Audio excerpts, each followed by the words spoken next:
आपका बेहद शुक्रिया सर। मैं इस बजट की मुखालिफत में बोलने के लिए खड़ा हूं और इस बात को ज़हन-नशीन करनी चाहिए कि सर के पिछले 25 साल में से 15 साल बीजेपी और एनडीए इख्तिदार पर है और यही बुनियादी वजह है कि आज एक ग्रेजुएट बेरोजगार है, किसान खुदकुशी कर रहे हैं, एमएसएमई बंद हो रहे हैं और चीन से बगैर इंपोर्ट करे हमारे देश का निजाम नहीं चल सकता।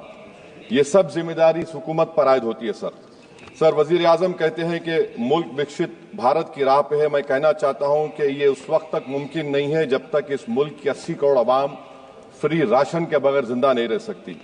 विकसित भारत उस वक्त तक मुमकिन नहीं है सर जब हमारे देश की लड़कियां न्यूट्रिशन और तालीमी मौके उनको बच्चों की तरह नहीं मिल जाते। सर, विकसित भारत उस वक्त तक मुमकिन नहीं है जब हमारे मुल्क के बच्चों को जो पढ़ना नहीं आता, प्रॉपर सेंटेंस नहीं लिख सकते। सर, विकसित भारत उस वक्त तक मुमकिन नहीं है जब इस देश की बहुत बड़ी आबादी गरीब है, एब्जेक्ट पॉवर्टी में है। विकसित भारत इस वक्त तक मुमकिन नहीं है सर जब देश के 15% मुसलमानों को तालीम से, रोजगार से, सियासत, इंतजामिया और गवर्नेंस से मजहबी तासुब की बुनियाद पर खारिज कर दिया जाता है। सर, 2014 से रियल वेजेस में गिरावट आई है या स्टैग्नेशन हुआ है। हर साल 1.3% की कमी हुए, यानी हर साल वतन अजीज के शहरी गरीब होते हैं और बरसर इख्तिदार की जमात की दौलत में इजाफा होता है। 750 उन्होंने अपने नए पार्टी ऑफिस पूरे देश में खोले हैं और एक गरीब को पीएमएवाई में बगैर रिश्वत करप्शन के घर नहीं मिलता। सर, तनख्वाहों में कमी, गिरावट से सबसे ज्यादा नुकसान मुसलमान, दलित और आदिवासी को है क्योंकि इनमें सबसे ज्यादा गरीब हैं। सर, मोदी हुकूमत ने इन तीनों तबकों के खिलाफ ऐलान जंग कर दिया। क्या मन की बात से एक औसत घराने को खाना मिलता है?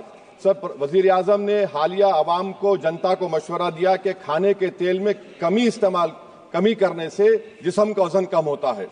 सर, मगर इस हुकूमत के मोटापे का अंदाजा लगाइए कि 2014 और 22 से मोदी हुकूमत ने एडवर्टाइजमेंट के ऊपर 3,260 करोड़ रुपए खर्चा किए।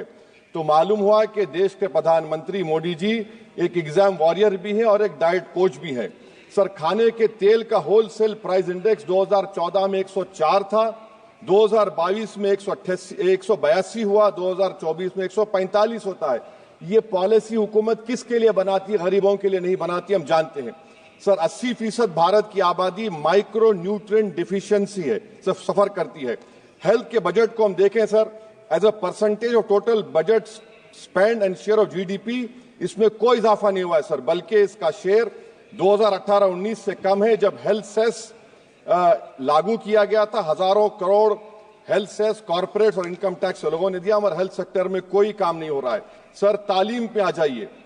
इकोनॉमिक सर्वे जो रिसेंटली ले हुआ है इस हाउस में, जिसमें डेटा यह बताता है कि स्कूल रिटेंशन क्लास 1 to 10 63.8 और हायर सेकेंडरी में क्लास 1 to 12 45.6। मतलब यह है कि सर, एक 1/3 हमारे बच्चे 10वीं तालीम को मुकम्मल नहीं करेंगे और आधे से ज्यादा 12th की तालीम नामुकम्मल करेंगे। लगता है कि देश के प्रधानमंत्री इनको एग्जाम वॉरियर बनाने का जो नारा लगाते हैं, वो नहीं चाहते कि नौजवान तालीम याफ्ता बने, बल्कि सिर्फ चाहते हैं कि गरीब और मायूस नौजवान उनकी जलसों जनसभाओं में यहाँ शिरकत करें, उनके लिए जिंदाबाद के नारे लगाएं और खुद की जिंदगी और मुस्तकबिल को मुर्दा कर दें। सर, सच्चाई यह है कि हमारे नौजवानों का एक बहुत बड़ा तबका बेसिक मैथमेटिक्स पढ़ नहीं सकता और अपनी मादरी जबान में एक जुमला नहीं लिख सकता। सर, जो सौतेला तासुब रवैया अक़लियतों के साथ हुकूमत कर रही है, इसकी मिसाल यह है कि वजारत अक़लियती बहबूद का बजट पिछले साल से कम हो गया है। सर, मैं एग्जाम्पल दे रहा हूं आपको।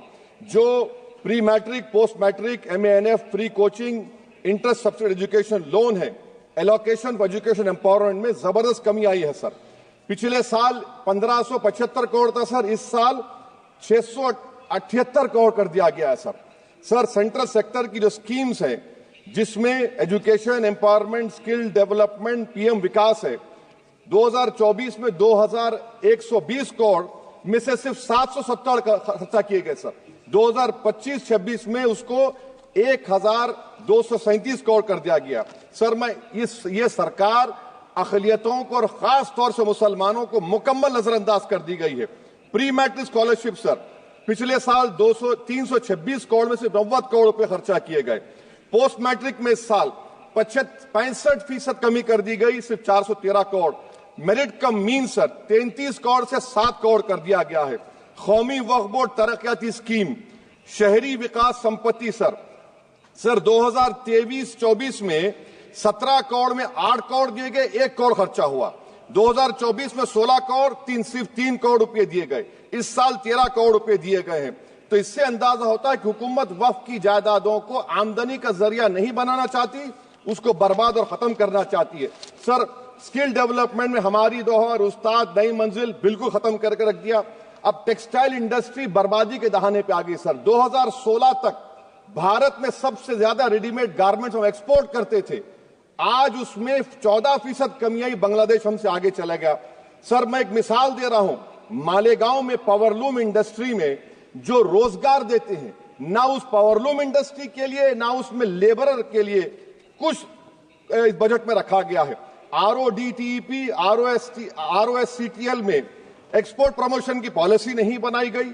ग्रुप इंश्योरेंस और GIS को क्यों बंद किया गया इन पावरलूम इंडस्ट्री के लिए? और फिर सर PLI स्कीम के बहुत बड़े दावे किए जाते हैं। ये PLI स्कीम प्रो कॉर्पोरेट है, जबकि इसको प्रो माइक्रो होना चाहिए था। मालेगांव की पावरलूम इंडस्ट्री के लिए इंफ्रास्ट्रक्चर डेवलपमेंट है। ये तासुब और सौतेला सुलूक मालेगांव पावरलूम और ये इंडस्ट्री से कब तक चलेगा? सर डेडलाइन, मोदी जी ये गवर्नमेंट डेडलाइन देती है। मेक इन इंडिया का वादा था सर 100 मिलियन जॉब्स, 12 से 14% ग्रोथ। हकीकत क्या है सर? सिर्फ 6% ग्रोथ है। मैन्युफैक्चरिंग एम्प्लॉयमेंट में सर 12.6 2011-12 में था, वो गिरकर 11.4 हो गया 2022-23 में। सर इकोनॉमिक यूरोपियन यूनियन की policy on carbon border adjustment mechanism EU deforestation regulation ये कहता है इसके ऊपर भारत का बहुत बुरा असर पड़ने वाला है। इकोनॉमिक सर्वे ये कहता है कि 9.5 बिलियन एक्सपोर्ट्स में कमी आएगी। क्या पॉलिसी है सरकार की? सर अनक्लेम डिपॉजिट्स देखिए सर, 2023-24 में LIC में 3,70,000 maturity claims are lying unclaimed, 880 crore के। EPFO 2023-24 में 8,500 crore is lying unclaimed in 21 lakh inoperative accounts. Is this being done deliberately to shore up the government supply? Why is the middle class being made bali ka bakra, sir? In February 2023, sir, 35,000 crore is lying vacant or unclaimed in public sector banks. Why don't you use it? And sir, the travesty of justice is in PM Poshan, sir, a cook or helper gets only 1,000 rupees for 10 months. Why can't the government increase? Sir, agriculture department का जो budget है 4,000 करोड़ कमी कर दी गई। मैं आदादो शुमार और एक स्टडी की बुनियाद पर कह रहा हूं कि किसानों की अगर आमदनी 100 रुपये है तो ये हुकूमत 12 रुपये लेती है। जुल्म नहीं तो क्या है? Sir India steel industry export किया 13 बिलियन और उसमें से 1.2 बिलियन हमने एक्सपोर्ट किया था स्टील एल्यूमिनियम US को। अगर ट्रंप 25% टैरिफ लगाएगा ये सिग्निफिकेंट बर्डन होगा इंडिया के स्टील एक्सपोर्टर्स पर और इसीलिए इंडिया मेटल इंडेक्स गिरा है 3%। सर क्या पॉलिसी है सरकार की?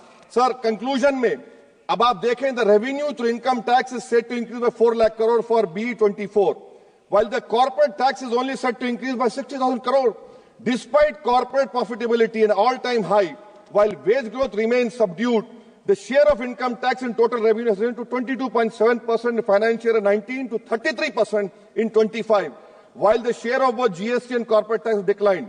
This means that it is still the individual taxpayers paying income tax that is funding the government while corporation get an easy ride, sir. In conclusion, sir, the state I come from, Telangana से मैं आता हूं, तेलंगाना की आवाम ने 8 MP BJP को दिए। एक project आप नेशनल प्रोजेक्ट नहीं कर सकते, पालमारू इरिगेशन प्रोजेक्ट को नेशनल प्रोजेक्ट नहीं बनाते, गोदावरी के पानी को लाने का प्रोजेक्ट आप नहीं देते, मेट्रो को नहीं देते, एक स्टील बायारा, मेरे 8 MP आपके जीत के गए।